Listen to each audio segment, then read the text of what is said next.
Hey guys, welcome to this week's podcast episode. And I've got a fellow podcast guest for you today, Rand Selig, coming out of the Silicon Valley. He's actually Stanford educated and trained, and he's got a fantastic background. He's been on a guest on over 30 podcasts.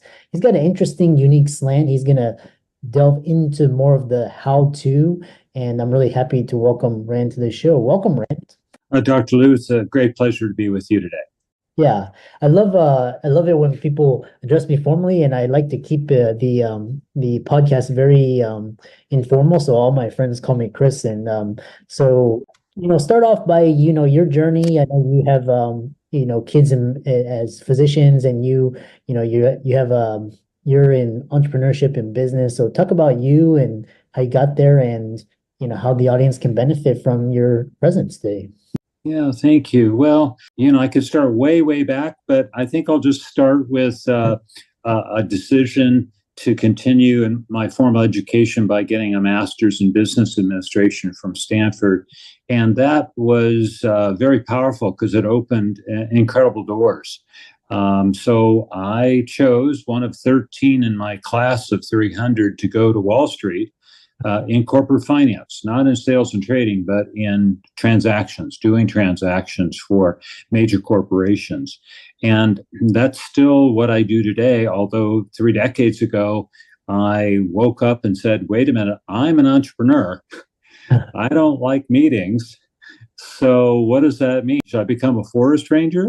Or should I just stay with this business I have a lot of talent in, but make my own firm and make my own decisions about who my clients are, and have a moral compass that's somewhat lacking in the Wall Street group. Not that they're bad, but they're amoral. And I wanted to go well beyond that.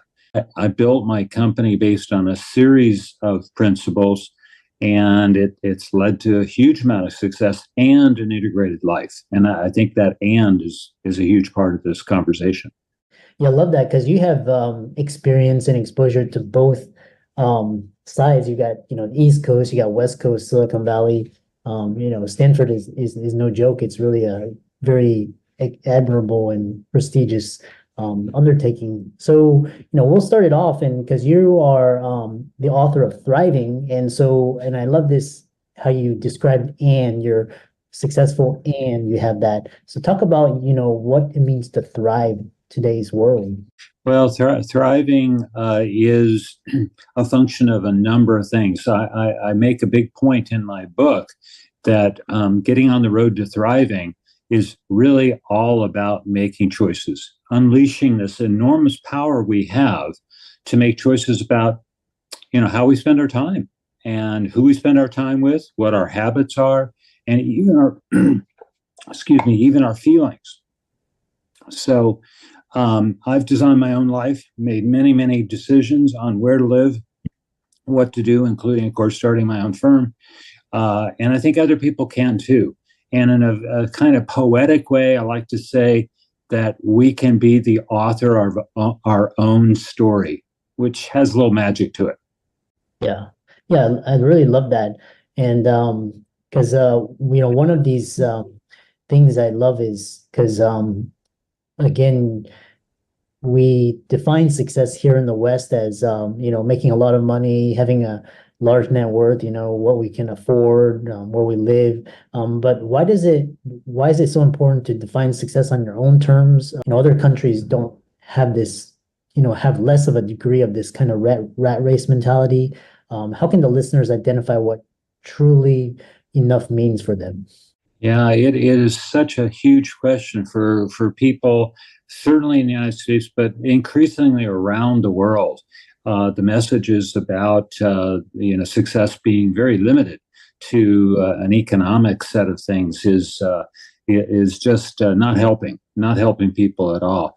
In my career, my investment banking career, I've closed more than 250 transactions in the last 3 decades with privately held companies, and I'm working very closely with often the founder and the CEO of the company. And I'd stay in touch with them because I built these great relationships. And I realized that they shrank a lot after they sold their company. Their purpose in life disappeared. The bucket list got ticked off, and maybe their spouse got ticked off. I don't know, but this is a huge question of defining success. I think people know without having to think very hard about it that success is a lot more than money. These people that great people, very talented people, just really had all around them littered with failed relationships. So I'd have to say, were they financially successful? Oh, an easy yes. But were they successful overall in their life? I have to say no, if for no other reason that they did not have strong, enduring, deep relationships. And it goes beyond that. It goes into their health. Are you mentally and physically healthy? Sometimes if all you're pursuing is the big buck, or you've got a lot of stress going on, you can overeat, you cannot get enough exercise, you cannot take the extra time to go out and take a hike, be in nature, appreciate the immense beauty we have in our world, take time to self-reflect and to slow things down. These are all in the way of defining success too narrowly. Yeah, and just kind of I love how individuals such as yourself are kind of broadening the scope, and a lot of times our information just came from either our parents or friends and family, and the media, and there's actually more to the story. You talk about relationships and building deep relationships, and how can individuals forge enduring deep relationships with themselves, friends, family, and partners? Yes, it absolutely does start with ourselves. I say it, I have many, many quotes in my book, but one of them is the most important relationship you'll ever have in your life is the one with yourself. And it starts from that. It's kind of like a series of concentric circles. You get strong, you get to know yourself, you build confidence, you love yourself, and then you can have these relationships with others. And confidence leads to an ability, willingness to be vulnerable, which is a huge part of building a deep and enduring relationship. I have this personal experience. About 10 years ago, I woke up one morning and said, wow, I have a great life. I have so many things about my life are just really going well. I've worked hard to get there, but it's going well. What could make it even better? And I said, a few more really deep and enduring relationships. So I picked 6 people. They happen to be males, although I have many female friends too. And I said, I'm going to go talk to them, and I'm going to share some of the concerns and worries and things I'm worried about. They've never seen that from me. They think of me as kind of wearing a little cape, with some, and a funny hat. So I said, I have to realize that it might not move the needle. And there's a possibility, although I didn't really worry about it very much, they'd say, you've been spending too much time in Northern California and you've turned into a real flake. But none of that happened. The relationships with these 5 out of 6 became much better. They had some great soothing thoughts for me, and they began sharing their own set of worries that they'd never, ever done with me before. So this is a big part of forming a deep and enduring relationship, being honest and being willing to be vulnerable. I love that. You and me, we talked earlier before the recording, and there's so I'm normally based in Texas out of the year. I can always find something when I step out of bed. I can find something to complain. The weather, but then here during the summer and beautiful sunny California, it's like I step out of bed. It's like I remind myself, you don't have anything to complain about.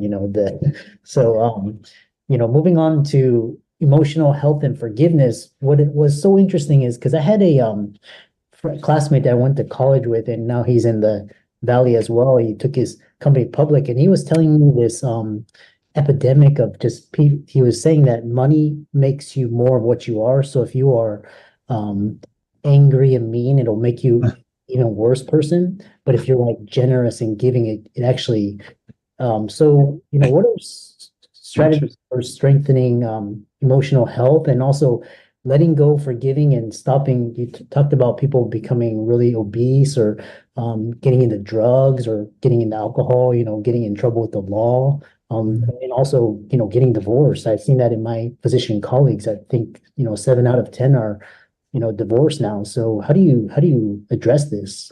Well, I think I want to just take a minute or so and highlight four things. One is being positive. I'm relentlessly positive, so it comes maybe a little bit easier for me than maybe other folks. But we're living in a tough time for a lot of folks because they're spending a lot of time with social media or the general media, and you can get very cynical. You can get even depressed about things and be pointing the finger, saying those people, and that's not helpful. Being positive and not in a Pollyannish sort of way, but in a find something beautiful. If you look for something positive, you'll find it.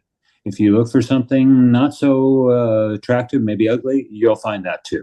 So it starts with being positive. It adds, science shows us it leads to 8 to 9 years of added life. Wow. So that's one thing. A second thing is the threefold triangle of stopping self-sabotaging. Again, this is not one that I've had to personally experience very much, but I keep meeting people who are doing that. They're shooting themselves in the foot, and it's hard to have a life journey if you're limping along. They say to themselves, I'm not good at this.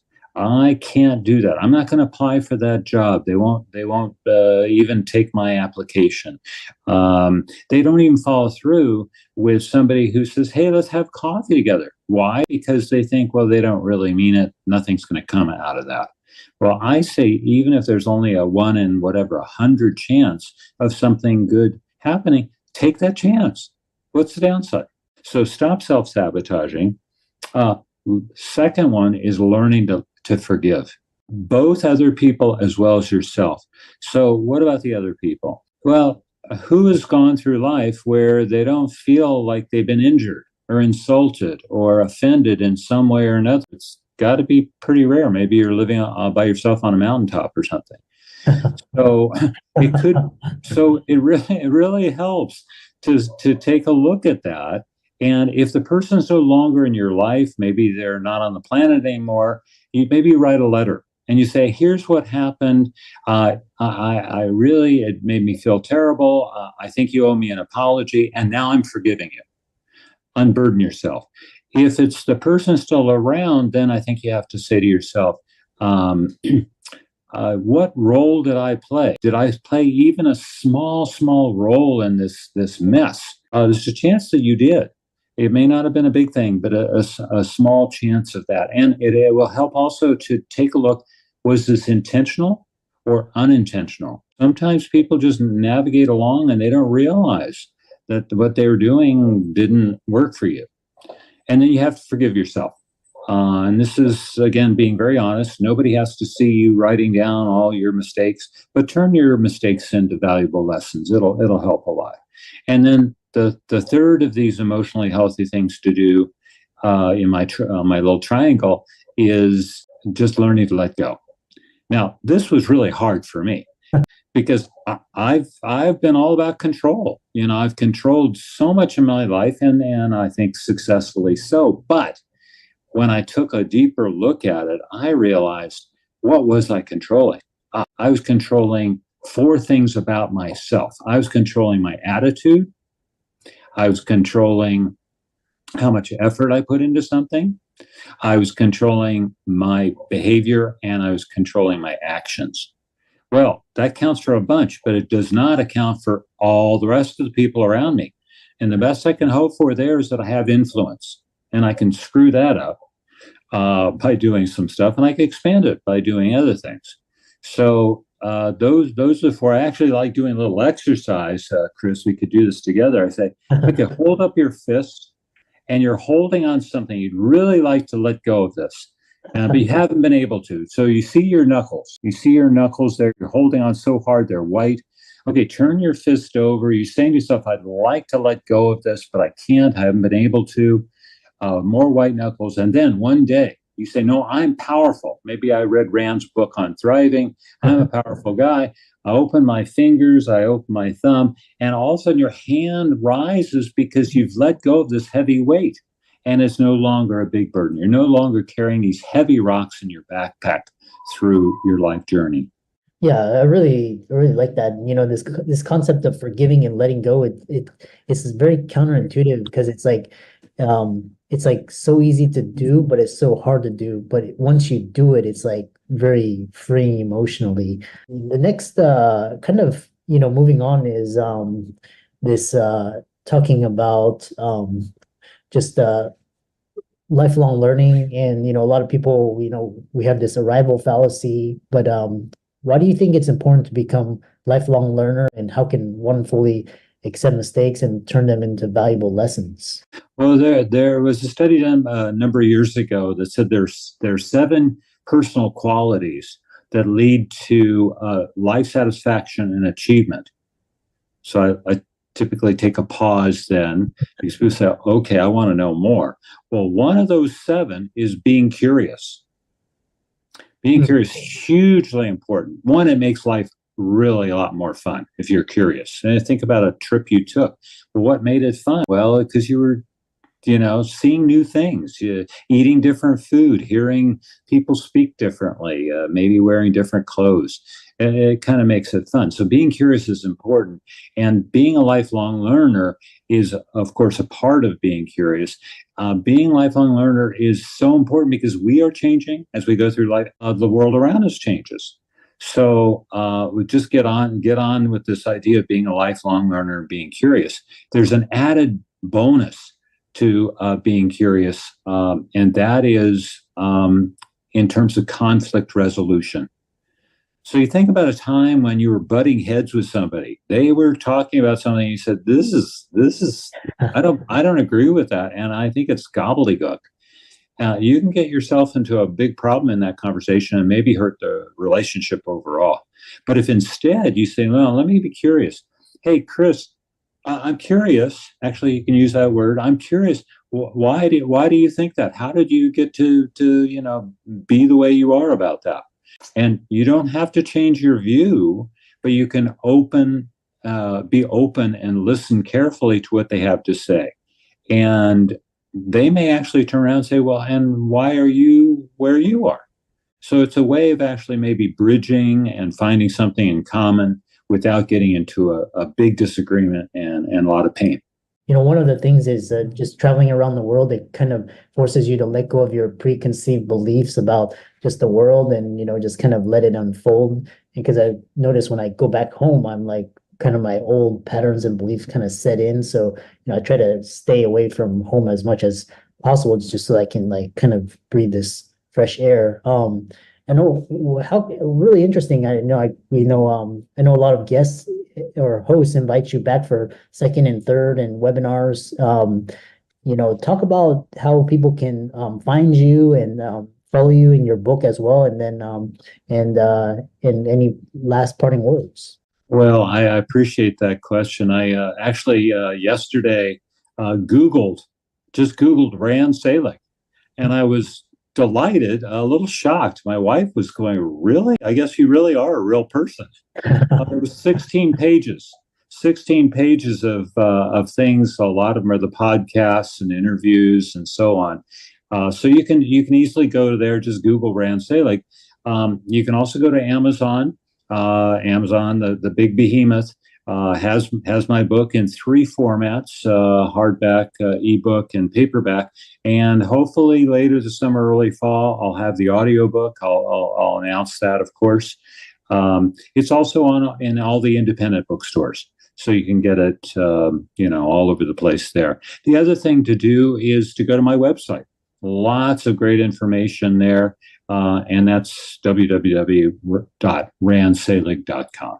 Yeah, I love that. I really enjoyed talking with guests as yourself. It all gives me a breath of fresh air because you know you hear so much negative things about you know Wall Street and Silicon Valley. So it's good to hear somebody that's come out of it and just talk about the real important core issues. Check out the book Thriving on Amazon. Leave Rand's socials a like and follow, and Thanks so much for coming on. Chris, has been great. How did the time go